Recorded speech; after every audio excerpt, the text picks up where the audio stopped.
Here's a question that doesn't get asked enough. Why there? Of all the places in the ancient world God could have planted his people, the fertile banks of the Nile, the rich plains of Mesopotamia, some hidden valley that no one would bother with, he chose a narrow, contested strip of land wedged between empires. Why?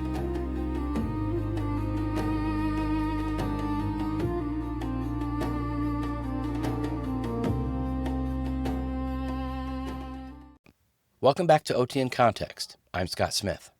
In a previous episode, we talked about how geography shapes history, how the physical world constrains and enables what people can do. Today we're going to zoom in on the land that matters most to the Old Testament story, the land of Canaan.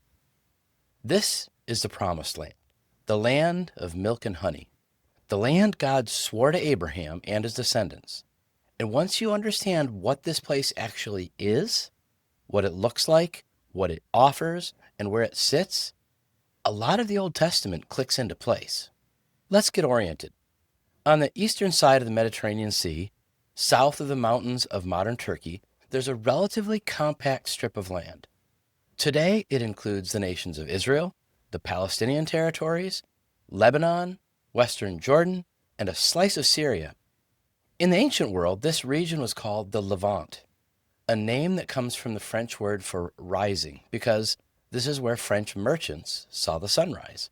Within the Levant, the area we're most concerned with was known as Canaan. And here's what's interesting about Canaan. For most of its early history, it was defined mostly by what it was not than by what it was. It was not the Egyptian Empire to the southwest. It was not the Hittite Empire to the north. It was not Assyria to the northeast. But each of these powers, and many others, took turns asserting themselves over it. Canaan was the space between converging kingdoms and empires. It was the gap in the middle where wandering cultures lived as neighbors, where smaller peoples carved out an existence on the margins of the great powers pressing inward. And it was in a constant state of change. By the second millennium BC, Egyptian and cuneiform sources refer to this region as Canaan, though what counts as Canaan shifts depending on the writer and the era. At times, it encompassed much of the Levant. At other times, it narrowed to roughly the northern two-thirds of modern Israel, Lebanon, and a bit of Syria. The borders were never precise. Ancient people didn't have legal descriptions with coordinates. They used landmarks, rivers, mountains, cities, and when these landmarks were forgotten or destroyed, so were the boundaries. This matters because when God promised Abraham a land, he wasn't handing him a deed to a clearly marked property. He was placing him in the most contested, most fluid, most consequential piece of real estate in the ancient world. Now here's what makes Canaan extraordinary. For such a small area, roughly the size of New Jersey, it contains a staggering variety of terrain and climates. Start at the coast.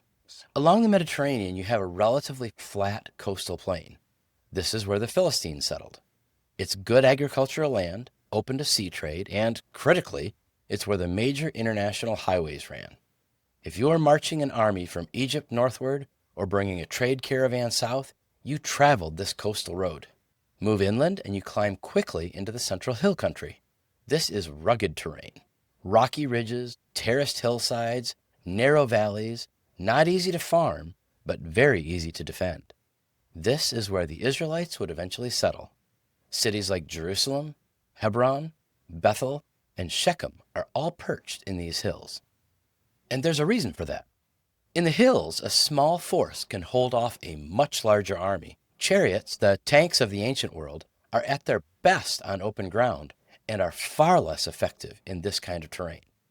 When Joshua led the conquest, the Israelites succeeded in the hills, but they struggled on the plains where the Canaanites had chariots of iron.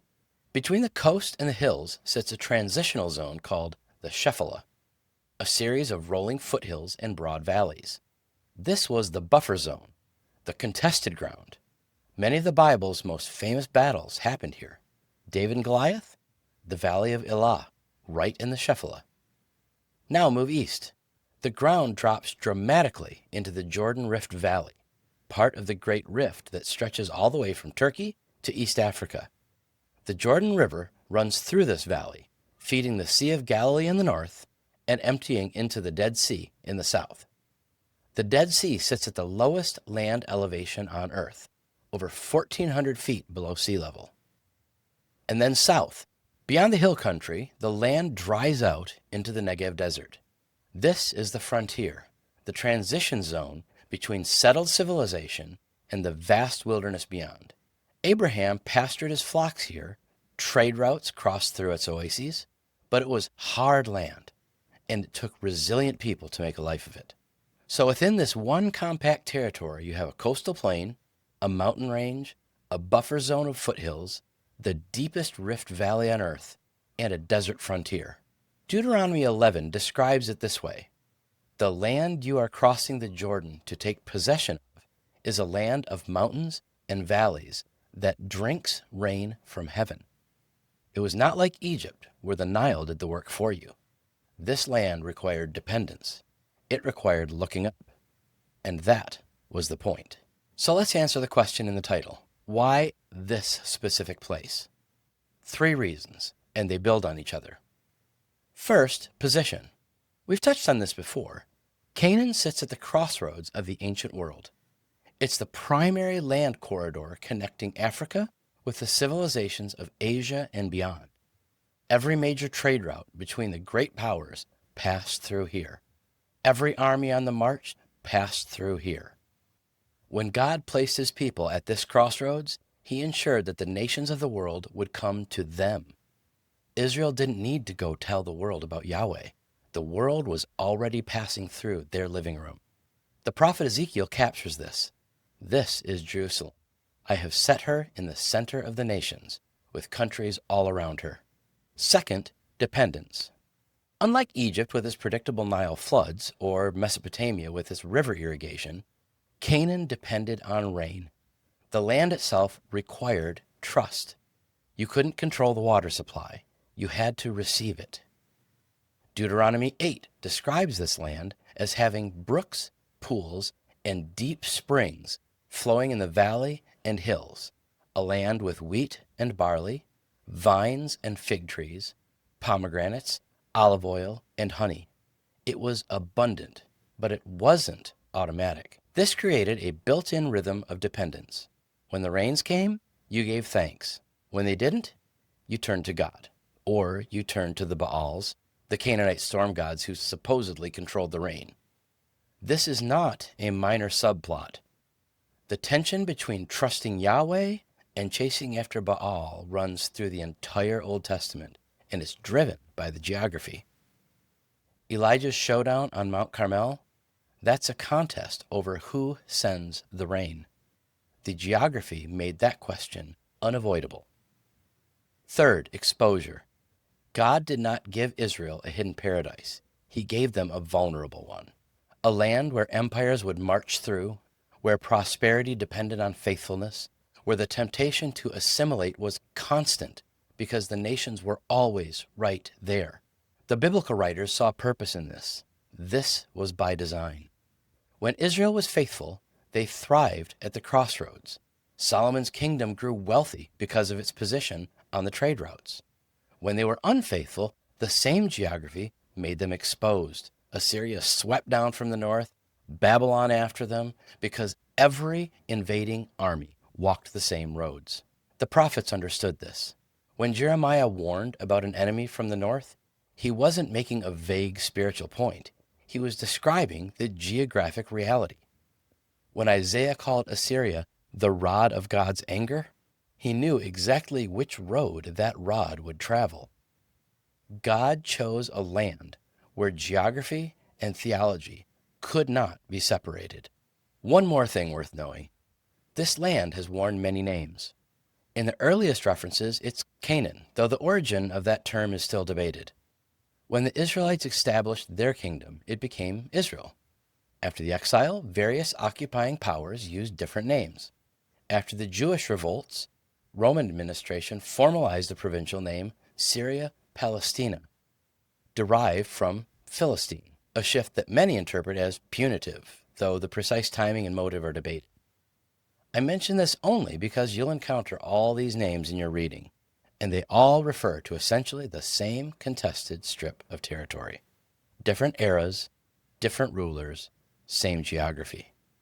The mountains don't move. The Jordan still flows. The Dead Sea is still the lowest land elevation on Earth.